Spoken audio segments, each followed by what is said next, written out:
Hi guys, it's Rob from Royal Balls. Time for an update.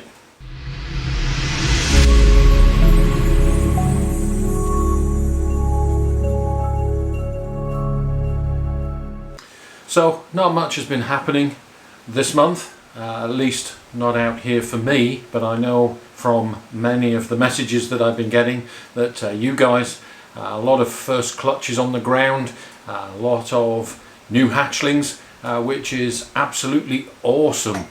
From the Philippines to the Faroe Islands, people have been messaging me, and congratulations to you all if you're getting your first clutches. That's fantastic.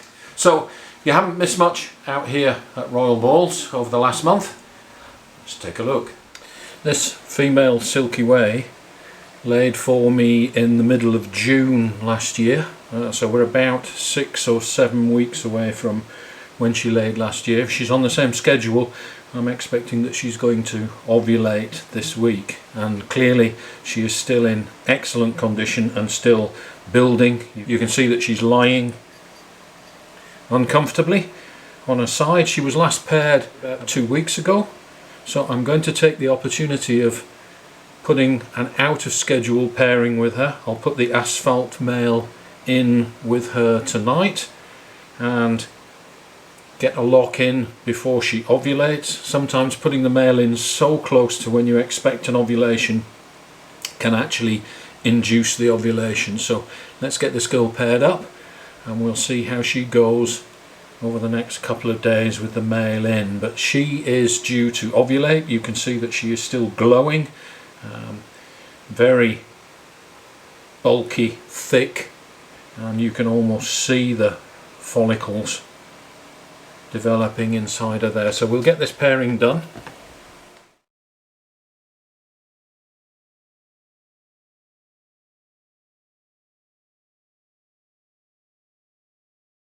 This female here, a vanilla clown, unfortunately she's been paired up several times, and this was a very anticipated pairing. She was being paired up to this male here, which is a Pastel Yellowbelly Spotnose Clown male, and they locked up several times earlier in the season. She put on a great deal of weight, got to well over 2 kilos, very thick and chunky.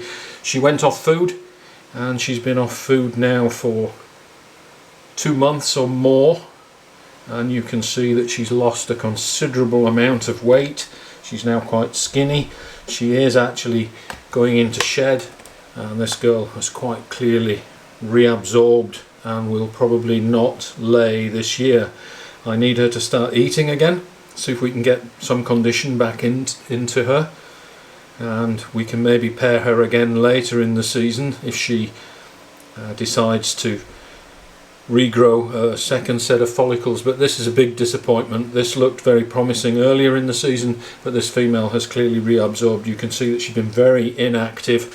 She's been sitting in this position now for 2 months or more, hasn't budged an inch, and has just been getting smaller and smaller and smaller. I have introduced the male a couple of times and they've refused to lock. And clearly this female is not receptive anymore. This is a big disappointment. This female, Killer Clown, first time female, is still building, and she has been paired to the same male, so all is not lost. We may still get a clutch from this girl here. This Vanilla Yellowbelly Clown female is still building. She's still quite bright, and she's been paired to a Fire Clown male to try for vanilla creams. Again, I missed out last year, so let's hope, fingers crossed, this girl is still building. Let's hope she goes on to give us a clutch of eggs. This girl, also a first time female, is still being paired. I'm not sure how this girl is going to go. She is looking thick and chunky. She's still eating. She is being paired to my ex-clown male. So this is a Super Pastel Spotnose Vanilla Yellowbelly Clown female paired to the ex-clown, which is a very dark, let me just get her partner. She's being paired to this guy, which is a very dark Fire Clown looking animal, but I don't think it's a fire clown. We'll try to find out what he is with this pairing, but that's another much anticipated pairing this year, and I'm still not certain how this female is going to go, but the male is clearly interested in this female. They were paired up a couple of weeks ago, so they're not due to be paired again. Let me just put him back in his tub.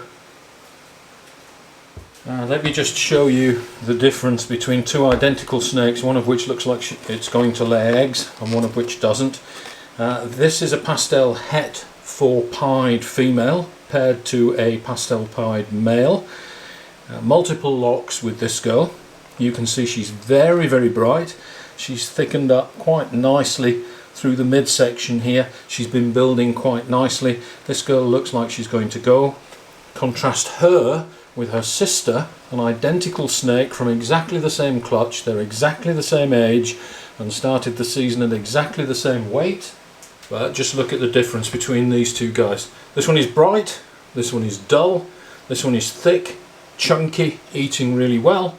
This one is skinny and is not eating quite so well. So this one is building and is probably going to go on and give us a clutch of eggs. This one is not. Identical snakes. Hope you can see the difference there, guys. That's pretty obvious even without ultrasound, which snake is building and which one is not. This is one of my double het projects. This female is still building, but she's going through a shed cycle. She's actually still eating. She's still locking regularly with the male. So this one is one for further down the line later in the season, but this one is still looking good. And yes, they do go through a shed cycle even when they're building. This is another one of my double het projects. This is a possible double het Axanthic clown female. I have two of them being paired to an Axanthic possible het for clown male. They're both building quite nicely. You can see this one is quite bright, very, very thick. They are starting to taper off on eating, so I'm expecting that both of these females are probably going to give me a clutch at around about the same time, but they're several weeks away yet, not even close to ovulating at this stage. This female was paired to my Orange Dream Yellowbelly, and she actually laid for me in April last year, and quite clearly she's not going to lay in April this year. She hasn't ovulated yet. She's just been through a shed cycle, and I did think that she was reabsorbing, and that is probably still the case, but it does look as if she's going straight on to build her second set of follicles. So I'm still pairing this one. She's still locking with the male. So even though she laid in April last year, there's still a chance that she may lay in a couple of months' time from that second set of follicles. So this is one not to give up on. You can see she hasn't lost condition. She's still nice and bright, as opposed to very dull like the other one. And she did actually take a meal for me after she shed this time around, so I'm still hopeful that we may go on and get a clutch of eggs from this girl, but it'll be later in the season. It won't be an April clutch as it was last year. She's on her second set of follicles, and hopefully she'll go on to lay in a few months' time. Here's another girl still building. This is my pied female. She's still building and still eating, and I have no clue where she's at in her cycle. Her eating has tapered off a little bit. She's nice and chunky. She's still locking with the male, but it's anybody's guess as to whether she's going to go on to ovulate and when she'll ovulate, but certainly not right now. Here's another girl, clearly still building.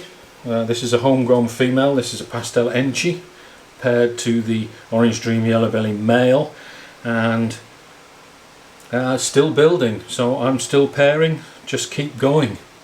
She is off food. She refused again this week, so she's been off food for a few weeks now, so maybe she's getting close to ovulation. We'll pair her up again early next month. Her last lock was a couple of weeks ago, but I don't think she is close to ovulating yet. Clearly still building. This is a het for lavender female that gave me a clutch last year, and we did get some visual lavenders. So we're trying again for the cherry bomb, which is the Superfly Lavender Albino, a white snake with pink eyes, and using a visual lavender with her this year will increase our chances of that.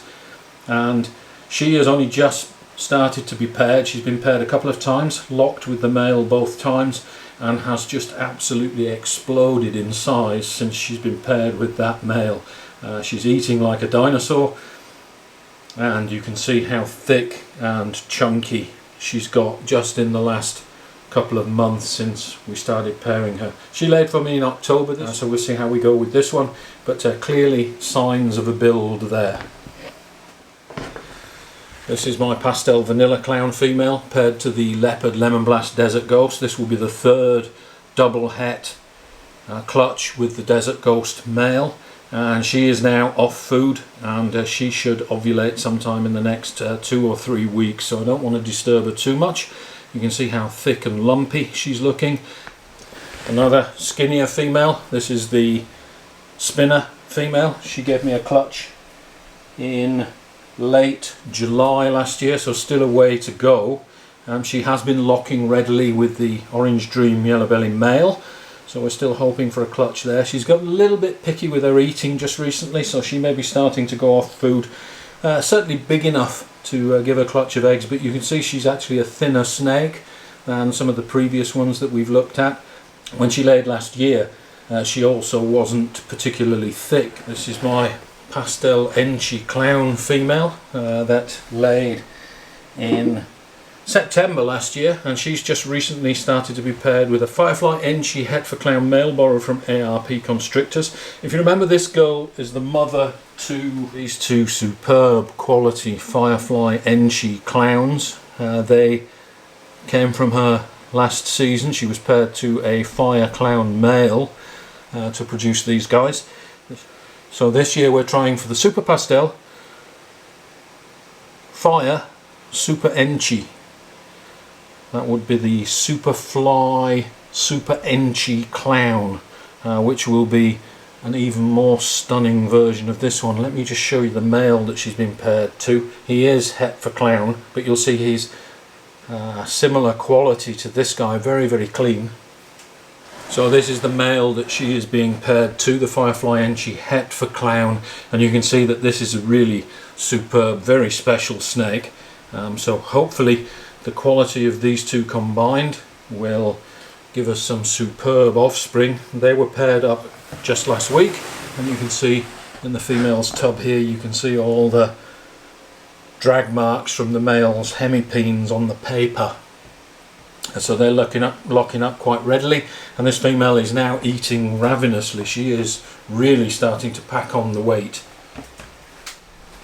So this will certainly be one of my most anticipated pairings this season, but you can see that I am not very far along in the season. We still have a way to go yet out here in the tropics. Let me give you an update on the Leopard Lemonblast Desert Ghost. This guy took a meal on Saturday, his first meal in 3 months.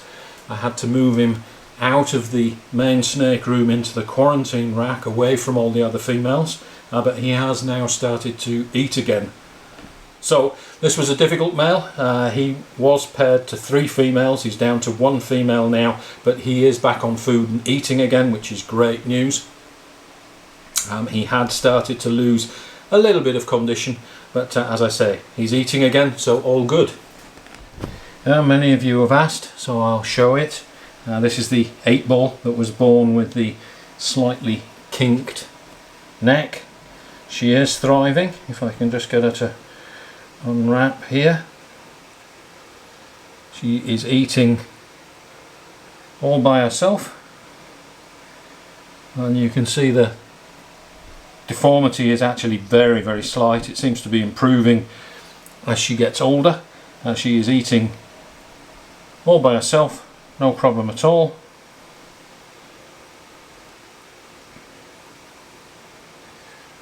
So this is the 8-ball, or cinnamon black pastel. Just a quick update on her condition. Now let me show you the 2 brothers side by side. These are the Firefly Enchi clowns. This one we're still not sure. I think this one might actually just be a pastel Enchi clown, but this one, if either of them are, this is the Firefly Enchi clown here. So these are the two brothers, unfortunately both males, but you can see that they are growing quite nicely and superb, clean examples. This is one of the visual lavenders that I hatched this year from my het-to-het pairings. I got 4 visual lavenders out of 3 clutches. This is the largest one from the first clutch. This is a female, growing quite nicely. Lovely orange dorsal coloration there. And this girl here, and I do have to be careful because she's very snappy, always ready to eat, this girl, is the black pastel that I produced from the cinnamon to banana black pastel pairing, and this is a black pastel female that I wanted to hold back. I need to get black pastel into many of the combos, and this female is just growing absolutely ravenous eater. You can see that she's ready to strike at anything that moves. So this is my black pastel female. This is a Superfly, possible het lavender male, again from that het to het lavender pairing that I did. This is the Superfly. And let me just show you this guy from the first clutch of the season. This is a Mojave Spotnose Vanilla Yellowbelly. And I decided to keep this guy even though it's a male because he is so visually spectacular. I just thought I'd give you guys an update on what he looks like now, about 9 months on. So still early days for me. ARP Constrictors is about 30 clutches in. I have 2 clutches in the incubator which are due to hatch in about a week's time, so stay tuned for that. I'll share those hatchlings with you, but in the meantime I'm still waiting for my own snakes here to actually start ovulating. I have moved some of last year's hatchlings into the grow-on racks here to free up the hatchling racks for the new stakes, so stay tuned.